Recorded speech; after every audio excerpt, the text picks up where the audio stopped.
78वां हिमाचल दिवस है। एक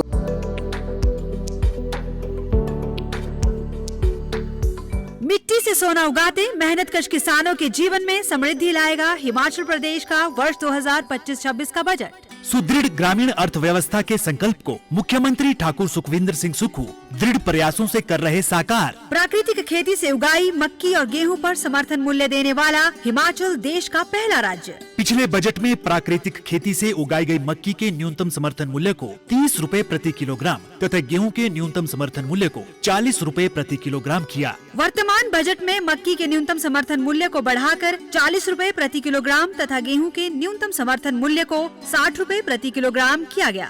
2 किलोमीटर से अधिक दूरी पर स्थित खरीद केंद्र तक अनाज को ले जाने के लिए 2 रुपए प्रति किलोग्राम की दर से भाड़ा अनुदान का दिया जाएगा लाभ। सुखी ग्राम खुशहाल किसान की दिशा में हिमाचल के बढ़ते कदम। सूचना एवं जनसंपर्क विभाग हिमाचल प्रदेश सरकार द्वारा जनहित में जारी। ऐतिहासिक दिन है, बहुत ही महत्वपूर्ण दिन है, जिस दिन आज़ादी के लगभग 8 महीने बाद हमारा प्रदेश एक राज्य बना था। अपना राज्य बना एक बहुत बड़ी बात, क्योंकि ये पर्वतीय क्षेत्र है, देव संस्कृति है, देवभूमि के साथ ही वीर भूमि भी है और इसे हम हर बार मनाते हैं। राष्ट्र निर्माण में हमारे बच्चों का बहुत बड़ा योगदान है। सीमाओं की रक्षा में जो बलिदान आज भी दे रहे हैं, देते रहे हैं और तीनों युद्धों में मुझे याद है हमारे खासकर हम इस क्षेत्र के बच्चों ने बहुत बहुत योगदान दिया है। तो एक स्मरण करने वाला दिन है। एक ये जानने की ज़रूरत है कि किस प्रकार से हमारे बच्चे आज पूरे प्रदेश में, पूरे देश में, पूरे अंतर्राष्ट्रीय स्तर पर अपनी प्रतिभा को दिखाएं और हर क्षेत्र में वैसे बहुत आगे आ रहे हैं और आगे आने। हमारी बच्चियां, हमारी बालिकाएं बहुत अच्छा उत्कृष्ट काम कर रही हैं और इस क्षेत्र में आगे आएँ और हिमाचल का नाम ऊँचा करें। मैं समझता हूँ हिमाचल दिवस का और इस फाउंडेशन डे का सबसे बड़ा मीनिंग यही होगा कि हमारे बच्चे किसी बुरे रास्ते पे ना जाएं। देव संस्कृति, इस देवभूमि में बच्चों का जो अपना चरित्र है, जो अपना व्यक्तित्व है, वो इतना अच्छा हो कि सारी दुनिया उसे अनुसरण करे। हम नशे जैसी जो ये घृणित बीमारी आ चुकी है, इससे दूर रहें, इसे एक अभियान के रूप में ले। मेरा तो सबसे बड़ा संदेश आज के दिन यही अपने युवा पीढ़ी को होगा, जिन्होंने देश की रचना करनी, जिन्होंने देश का निर्माण करना है, जिन्होंने बड़ी बड़ी भूमिकाएं निभानी हैं। इस प्रदेश ने जिसने कि सोमनाथ जैसे वीर पैदा किए हैं, आप जानते हैं, कालिया जैसे जिन्होंने कारगिल युद्ध में अपना प्रदर्शन किया और बहुत बड़े नाम मेरी अपनी ही रेजिमेंट के जो अपने बिलासपुर के थे भंडारी राम साहब, जिन्होंने कब विक्टोरिया क्रॉस जीता था जब हमारा देश आज़ाद भी नहीं था। और मुझे याद है मैं खुद भी लंदन गया था, जहाँ उनको सम्मान मिला है, उसको उस जगह को देखा और कितना सम्मान उनकी वजह से हमारे देश का रहा है। और वो मैं वहाँ की जो आज ये बात वहाँ भी कर रहा था, जो हम वार मेमोरियल पे थे इंग्लैंड में, हर सैटरडे को हर वार मेमोरियल के लोग, वहाँ के जो पूर्व सैनिक हैं या जो मैं कहता हूँ वॉलंटियर्स हैं, they come and clean that on that day. तो I was feeling that we should also follow that practice, कि जहाँ इन वीर योद्धाओं का हम नमन करते हैं, जिस स्थान को हम इतना पायस मानते, इतना पवित्र मानते हैं, इतना स्मरणीय मानते हैं, उसे साफ रखें, धोएं, अच्छे अच्छे पुष्प लगाएं और वहाँ पे एक सुगंधित वातावरण पैदा करें, ऐसा मेरा मानना है। शांडिल साहब, हिमाचल में हिमकेयर योजना बंद है, कोई नियर फ्यूचर में है इसके, लोग परेशान हो रहे हैं?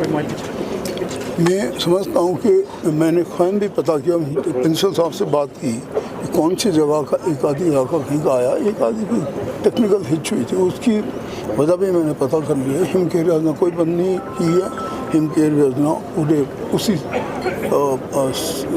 से चली। अगर किसी भी प्रकार की आपका कोई ऐसी सूचना हो जी, आप स्वयं दें, पूरे स्टाफ को दें, कोई तत्काल कोई समाधान ढूंढा जाएगा। हिमकेयर योजना तो बिल्कुल ठीक ठाक चल रही है।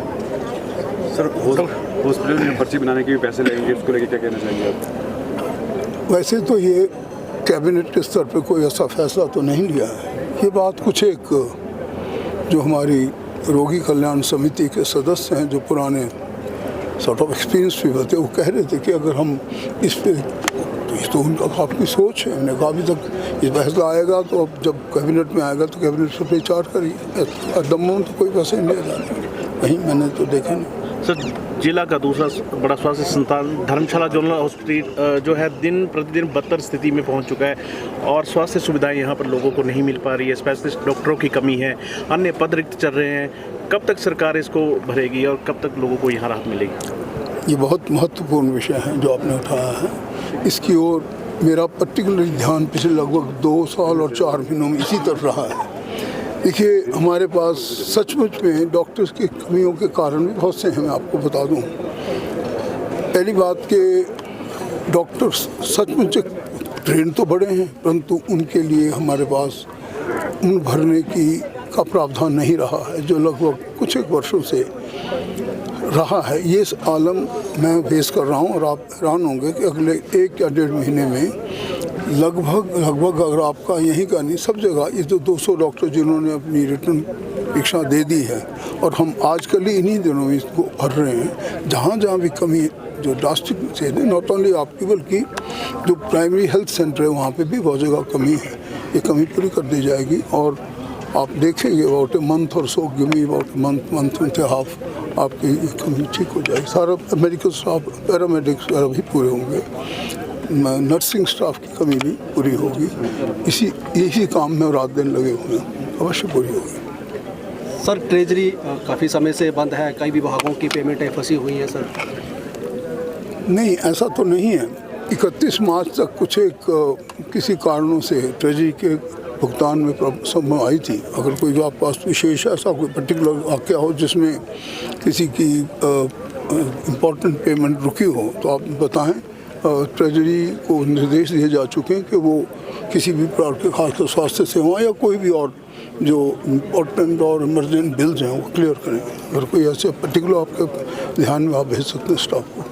सर, कोरोना वायरस की बात करें तो अभी तक उनके लिए कोई पॉलिसी नहीं बनी है। लगातार मांग कर रहे हैं कि उनको उचित पे रखा जाए। साथ ही आउटसोर्स कर्मचारियों की बात करें जो स्वास्थ्य विभाग में रखे गए थे, वो भी नियमित होने की मांग कर रहे हैं, तो उसको किस तरह देखते, क्या कहना चाहिए? आउटसोर्स जो रूप में कर्मचारी रखे गए हैं उनका बहुत महत्वपूर्ण पॉइंट है और मैंने पर्सनली इस पॉइंट को एड्रेस किया। मैंने उन सब लोगों से बात भी की है। मैं कोशिश कर रहा हूँ खासकर स्वास्थ्य विभाग में और सामाजिक न्याय के क्षेत्र में जहाँ जहाँ भी जो रिक्त पद हैं उन पे वो लोग जिन्होंने सेवाएं दी हैं, खासकर ऐसे कठिन प्रश्न में जो अपनी जान जोखिम में डालकर उनको भरा भी जा रहा है और प्रयास किया जा रहा है कि इसके बारे में कोई नीति निर्धारण भी करें।